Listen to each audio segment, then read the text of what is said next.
In the heart of America there is always hidden racial discrimination. That is something everyone knows. Perhaps the most common thing people see is discrimination against African Americans. However, besides that, there is another dark side that is perhaps not as widely known: discrimination against people of Asian descent. Nguyen Thanh Viet, a Vietnamese-American writer who won a Pulitzer Prize, shared his family's story as follows. In 1978, when he was 10 years old, he often saw words on the window, "Another American lost his job to the Vietnamese." Viet's father, a Vietnam War refugee, had just opened the family's second grocery store. Viet commented that it is a story that is repeated over and over again in American history. Those who understand the history of Asian Americans know that from the time Asian immigrants arrived here, they have been victims of violent attacks. What are the hidden historical corners surrounding the story of anti-Asian discrimination in America? Let's find out through the article "Discriminating Against Asians: A Dark Corner of America's History" by the author of Hidden Historical Corner 1210, posted on Spiderum's website. Why is the issue of anti-Asian discrimination emerging again? On March 19, 2021, a white man shot and killed 8 people in Atlanta, of which 6 victims were women of Asian descent. Investigators have not concluded yet cause of massacre. But this incident has sparked protests about discrimination against Asians during the recent epidemic. Since the COVID-19 epidemic broke out in the U.S., the number of discrimination cases against Asians in the U.S. has increased rapidly. This reminds people of the event in 1900. When the plague broke out in San Francisco, a wave of anti-Asian discrimination also emerged, and politicians and the media played a significant role in inciting it. People's psychological discrimination. According to a study published in the American Journal of Public Health in March 2021, after Donald Trump used the hashtag Chinese virus for the first time on Twitter on March 16, 2020, this keyword became number 1 the next week. Research also shows that people who use the above hashtag often post other content expressing hatred towards Asians much more than people who post other hashtags about the epidemic, such as the COVID-19 hashtag. Spoke about this, epidemiology Professor Jennifer Turchase, of the University of California, an author whose research shows that this thinking that the epidemic is the fault of the Chinese people normalizes racist attitudes. From there, these beliefs can be deepened and influence real-life behavior. According to the Stop AAPI Hate Project, which means Ending Hate Against Asian Americans and Pacific Islanders, from March 2020 to the end of 2020, there were 2,808 reports of discriminatory acts against Asian people. In 2020, hate attacks against Asians in major U.S. cities increased 150% compared to 2019. According to statistics from the Center for Research on Hate and Extremism, Asian elderly people are frequent victims of violence due to discrimination. Earlier this year, an 84-year-old Thai American died after being pushed to the ground. A 61-year-old Filipino American in New York was slashed with a paper knife, and an 89-year-old Chinese woman in New York was slapped and set on fire. These are just a few cases of violent attacks against Asian Americans. U.S. President Joe Biden and Vice President Kamala Harris have acknowledged the existence of anti-Asian discrimination during pandemics. These leaders call on Americans not to stay silent. Instead, speak out against racism. Since when have Asians in America been discriminated against? Certainly since Asian immigrant workers, the first Asians to set foot in America, Asians came to America to escape war and famine and hope to get rich. But they became slave labor, oppressed, deceived, hated, and even mercilessly murdered. Since the 1850s, the gold rush and the need for cheap labor brought the Chinese to California and the States. The western part of the United States did the hard work that the natives did not want to do. Chinese miners and construction workers contributed significantly to the construction of facilities in the new land. About 15,000 Chinese helped build the Transcontinental Railroad. They slept in tents and were paid lower wages than Americans. In 1870, up to 20% of the workforce in California were Chinese, even though they only made up 0.002% of the U.S. population. Almost immediately the slogan, "Chinese people are coming to steal our jobs," was raised. They also known as yellow pearl because it is considered unclean and easily transmits disease.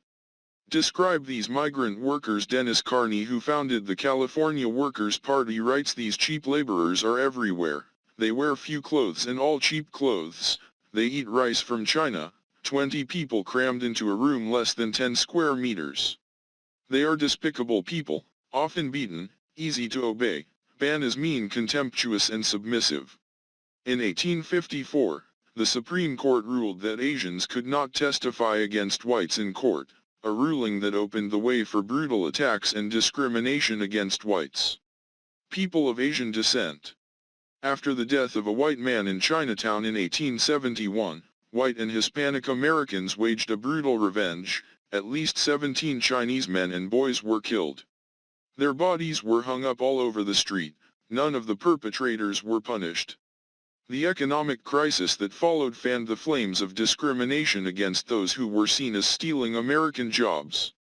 The situation was so bad that in 1882, the U.S. Congress passed the Chinese Exclusion Force, banning Chinese people from coming to America and preventing Chinese people in the U.S. from becoming citizens.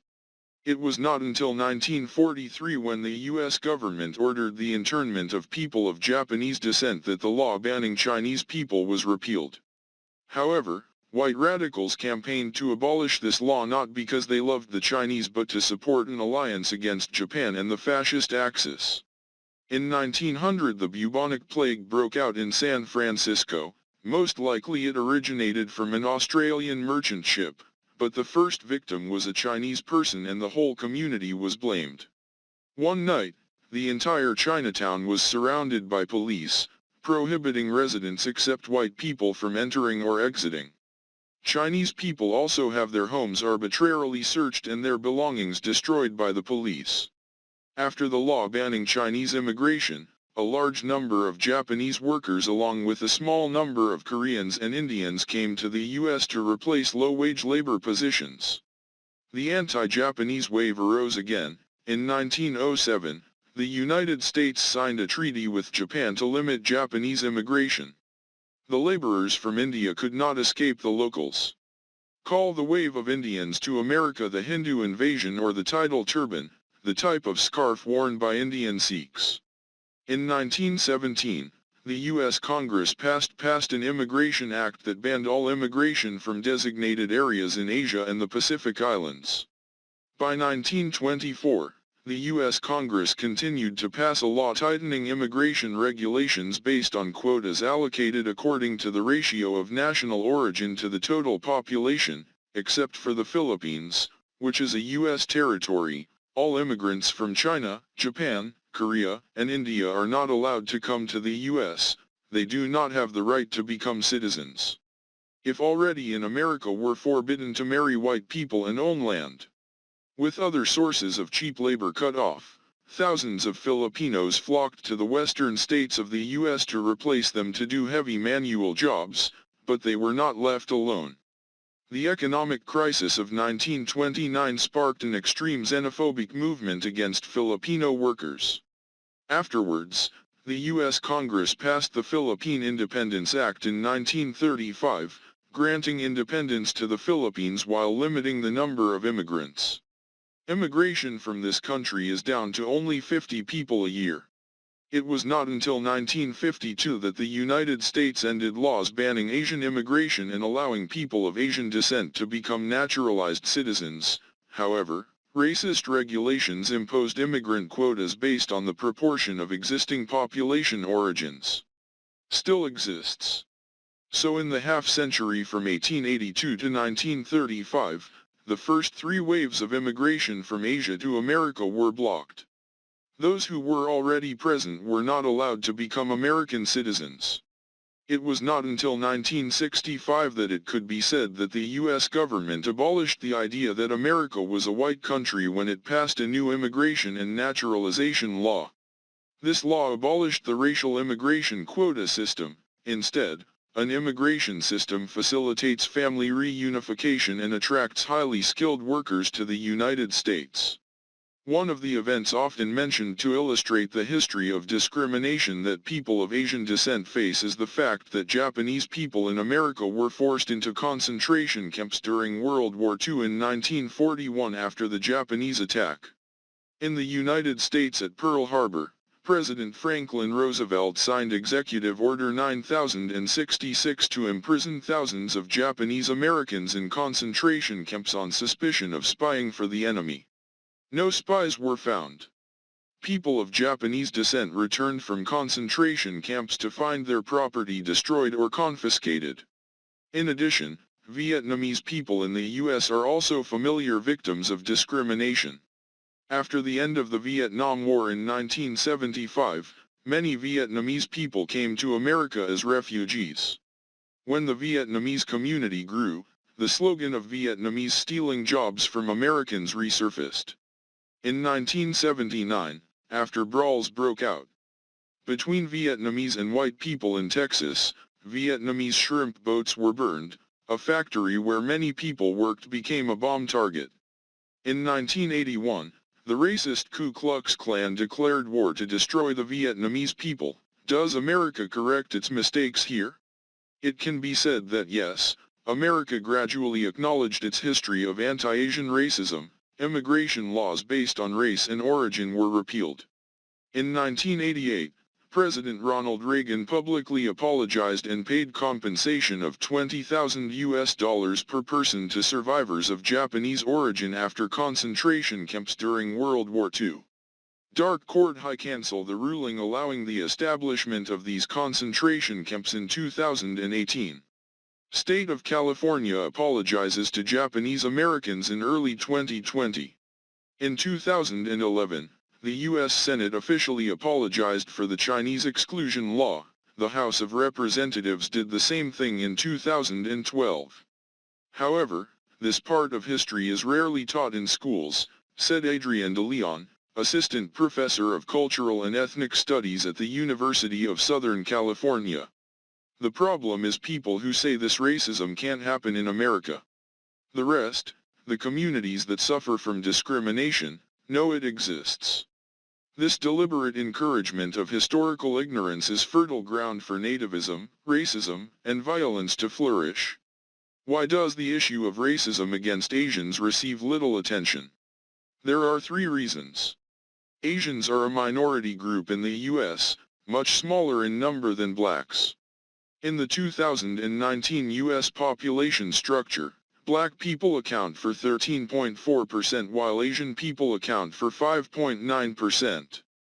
The number of black lawmakers in the current Congress is 59, more than 3 times the total number of Asian lawmakers, 17 people. The issue of discrimination against Asian people receives less attention than the issue of discrimination against black people. The resignation and unwillingness to make a big deal of Asian people, especially the first generation coming to America. According to a 2012 Pew Research study, about 20% of Asians said that in the previous year they had been treated unfairly because of their ethnicity. However, the survey shows that only 13% of Asians think anti-Asian racism in the U.S. is a big problem, 48% see it as a small problem, and 35% think it is not a problem.